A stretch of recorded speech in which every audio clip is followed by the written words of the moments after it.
अऊज़ु बिल्लाहि मिनश शैतानिर रजीम बिस्मिल्लाहिर रहमानिर रहीम रब्बि इश्रह ली सदरी व यस्सिर ली अमरी वहलुल उक़दतम मिन लिसानी यफ़क़हू क़ौली रब्बि ज़िदनी इल्मा।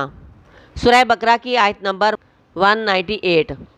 लैसा नहीं है अलैकुम तुम पर जुनाहुन कोई गुनाह अन तब तगू के तुम तलाश करो फ़ज़लन फ़ज़ल रिज़्क़ मिन रब्बिकुम अपने रब की तरफ से फ़ाइज़ा फिर जब अफ़ास तुम पलटो मिन अरफ़ाती अरफ़ात से फ़ाइज़ा अफ़ास तुम मिन अरफ़ाती फिर जब तुम पलटो अरफ़ात से फ़ज़्कुरुल्लाह तो ज़िक्र करो अल्लाह का इंदल मशरिल हरामी मशर हराम के पास वज़्कुरूहु और ज़िक्र करो उसका कमा जैसा के हदाकुम उसने तुम्हारी रहनुमाई की वाइन और बेशक कुन तुम थे तुम मिन कब्ल ही इससे पहले लामिन ज़ालीन अलबत्ता गुमराहों में से।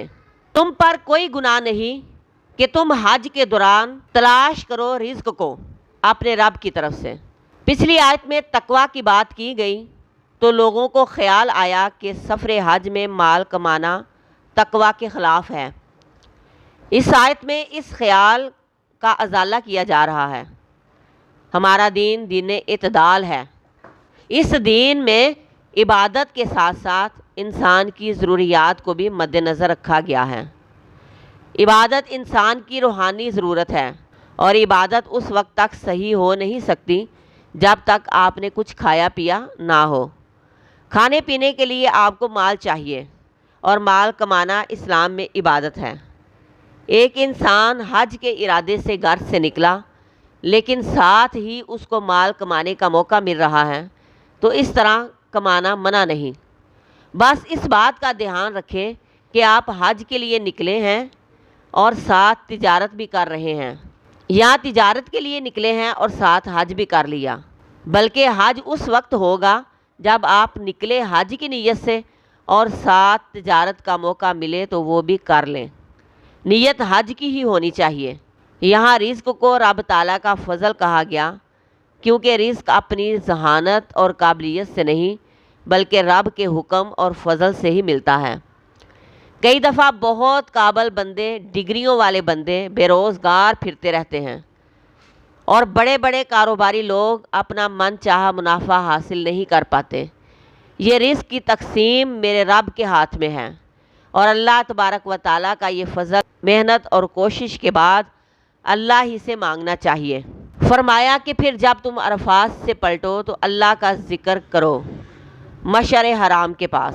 8 तारीख को योम तरविया के दिन 8 तारीख को ज़वाल आफ्ताब के बाद मिना पहुंचना होता है। मिना से अगले दिन 9 तारीख की सुबह को अरफात जाना होता है। शाम को अरफात से मुज़दलिफ़ा वापसी होती है। अरफात हिल में वाक़या है। जब तुम सफ़र हज में अरफात तक जा पहुँचो तो सीधे मिना में ना आ जाओ बल्कि मुज़दलिफ़ा में रुक जाओ और मुज़दलिफ़ा में अल्लाह का ज़िक्र करो, दिल से भी, ज़ुबान से भी, अमल से भी। कहाँ ज़िक्र करना है? मशर हराम के पास ज़िक्र करना होता है। अल्लाह के ज़िक्र के लिए मुज़दलिफ़ा में रात गुजारी जाती है। आप सल्लल्लाहु अलैहि वसल्लम ने वहाँ पहुँचकर सबसे पहले नमाज़ पढ़ाई और नमाज ज़िक्र की सबसे बड़ी किस्म है। नमाज ज़िक्र ही ज़िक्र है। मुज़दलिफ़ा में रात को सोना भी हमारे प्यारे नबी सल्लल्लाहु अलैहि वसल्लम की सुन्नत है। ये सोना भी इबादत हुआ क्योंकि मेरे नबी सल्लल्लाहु अलैहि वसल्लम मुज़दलिफ़ा में सोए थे और सुबह को उठकर आप सल्लल्लाहु अलैहि वसल्लम ने फ़जर के बाद तवील क़याम में अल्लाह तबारक व ताला को याद किया था। ये ख़ुसूसी तौर पर मुज़दलिफ़ा का ज़िक्र है। कई लोग मुज़दलिफ़ा में नहीं ठहरते, हालांकि मुज़दलिफ़ा में ठहरना वाजिब है, अरकान हज में शामिल है। और उस अल्लाह को याद करो जैसे कि तुमको या क्योंकि उसने तुम्हें हदायत दी है। नेमत हदायत मिलने पर उस रब का ज़िक्र करो।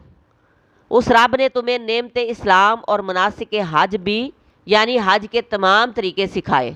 हज के तमाम तरीके सिखाने पर उसका ज़िक्र करो और ऐसे ही उस रब का ज़िक्र करो जैसा कि उसने तुम्हें सिखाया है। अपनी मर्ज़ी से, अपनी राय से तुम इस्लाम और हज के तरीके यानी मनासक बदल नहीं सकते।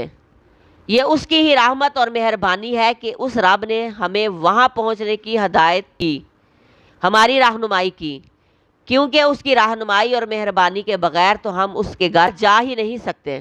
لہٰذا اس نے اگر پہنچایا تو پھر اس کا ذکر بھی کرو، اس کا شکر بھی کرو، اور بے شک تم اس رب کی رہنمائی سے پہلے بھٹکے ہوئے لوگوں میں سے تھے۔ قرآن ہدایت کا ذریعہ ہے، اور اس کے پڑھنے سے پہلے ہم گمراہ تھے، بھٹکے ہوئے تھے، ہمیں کچھ معلوم نہیں تھا کہ رب تعالیٰ نے ہمیں کس بات کا حکم اور کس بات سے روکا ہے۔ یہ تو اس رب کا احسان ہے کہ اس نے ہمارے پیارے نبی صلی اللہ علیہ وآلہ وسلم کو بھیج کر ہمارے لیے ہدایت اور رہنمائی کا راستہ کھولا۔